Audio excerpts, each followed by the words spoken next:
the Women's Convention, CEDAW, which actually the United States have not yet signed, by the way. In fact, there are very few countries that have not signed it, and it's the United States and Somalia. But Afghanistan has signed it, and because they have signed it, it was much easier for me to make sure that we were able to incorporate it into the whole convention. But at the same time, because they were preparing for the transitional government, we were able to intervene also in the Laurel Jilga. And this was the Grand Assembly that was called to make sure that there was participation in the election of the transitional government.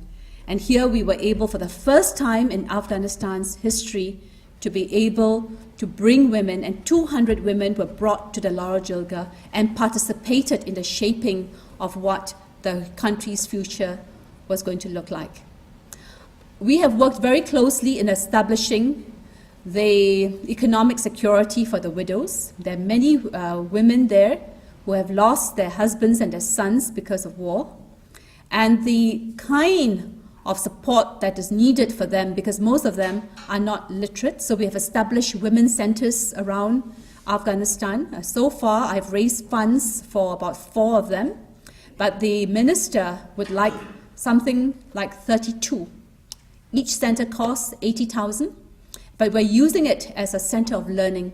Center of learning, so that whilst girls go back to school, their mothers and their elder sisters who've never had a chance to get back to school is able to go to these centers to build up on the economic skills, to get access to healthcare, to be able to learn about leadership, to learn about their rights, and to be able to participate in the new community that we are establishing. That is the other area of work that we have worked on. So the first is on poverty, the second one is on governance, peace, and security. And in fact, after the Fourth World Conference on Women, what many governments around the world have agreed to what is called the quota system that actually allocates 30% of all seats in parliament, in the villages, the village council, to women. And at one stage, many people asked us, what difference does it make? India, there was the allocation of 30% to the panchayat system, and these were the village councils. They asked, what difference does it make? Because most of these women are illiterate. They cannot read and write. And yet, when we got these women there, as UNIFEM, as a women's fund, we trained them. The idea is not just to get women there, but to push an agenda when you get there. And what was the agenda that they pushed? It was to make sure that there was allocation for the schools, there was allocation for water supply, there was allocation for your primary health care. And overnight, a quiet revolution started. And in India today, there are 1 million of such women in the panchayat system. And that alone is a quiet revolution. The third area of work that we work on is the whole area of women's human rights, with a major focus on ending violence in women's lives, and also in strengthening CEDAW. This is the human rights framework. There are 4 areas of violence that we look at. This is one major one, is a whole area of home-based violence, of domestic violence. We have managed to get 45 countries to re-look their domestic violence law and to revise their rape law. It has been a major campaign that we have undertaken. And today, there was a tremendous achievement. Even, say, 3 years ago, if somebody was raped in Peru, if the rapist agreed to marry his victim, it's no longer a crime. Today, such a thing will never happen. In Southeast Asia alone, out of the 12 countries there, 11 countries have national development plan to take action to end violence in women's lives. We have been able to address what is now sometimes called honor killings. And these are girls who are killed to save family honor because they have had premarital sex.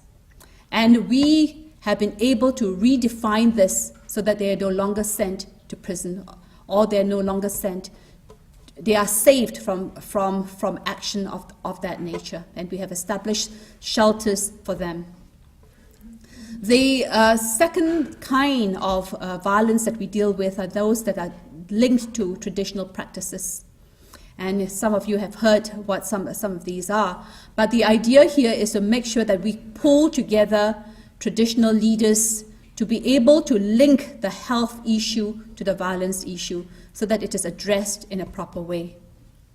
The third area was the one that I talked to you about, violence and war and conflict. And the fourth area is the area of trafficking. Recently, I was invited, as I mentioned to you, by the United States to look at the issue of trafficking. This has been very much linked with terrorism, but beyond that, I would like to say that unless there is greater economic security in the world, we are not going to reduce the smuggling of people, and we need to find a way of addressing this. But unfortunately, the issue of trafficking in human beings has so much linked to the trafficking of drugs and the trafficking of arms as well. And we need to look that as we are establishing global systems, we are also having to face the fact that there is a global criminal network and a criminal economy, and that we have to address that, and the only way of addressing it is to create a more secure world for all so that people have a stake in a more secure future and the kind of livelihoods that are able to support those futures everywhere in the world. Because unless we have that, I mean, we are at a stage of a human evolution where either we have one world or we have no world. And that is why we place so much importance on the whole issue of global, the need to be a global citizen and what that actually means in practice. The final area of work that we work in from the perspective of rights is that of the HIV/AIDS crisis. As far as UNIFEM is concerned, the HIV/AIDS crisis as a disease is a health issue, but as an epidemic is a gender issue. In many parts of the world, you find that the infection rate among women is so much higher. In sub-Saharan Africa, in the age group of 15 to 24, the young girls and young women are affected 5 to 6 times more than the boys and young men of that age group. And this has a tremendous effect on the communities. AIDS has a tremendous effect. It has destroyed productive people. There are many villages without schools because there are no teachers to teach. There are many communities that have been destroyed because there are no productive people. There is today a famine in the southern part of Africa, and they say that one of the main reasons is because of the HIV/AIDS crisis. There's a link to that. There are no farmers. There are people who are so infected that they cannot resist the famine in the way that they used to before. So we are having a tremendous crisis. But the AIDS crisis, as it affects women, is a lot more than having a high degree of women in the affected population. It is also what I call the care economy.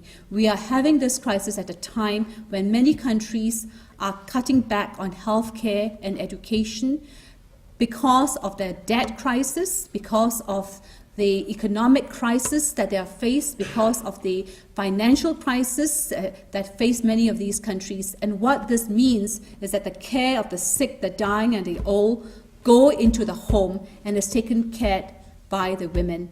What this in turn means is that the women drop out from work, and then they pull their daughters out from work to take care of the household as well.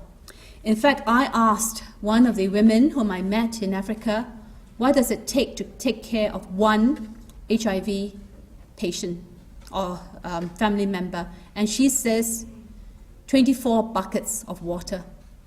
That's what it takes. But in an area where there is no water, you could imagine what it means. What it means to search for the water that is necessary to take care of the patient. So the care economy, the home care, hides the cost of that care, not just for this generation, but for future generations as well. I don't want this to be a gloomy night, but it is, because I think what I want to tell you is the fact that we are having a crisis out there. There is a crisis of economy, there is a crisis of wars, there's a crisis of disease. And unless we as a whole, as one community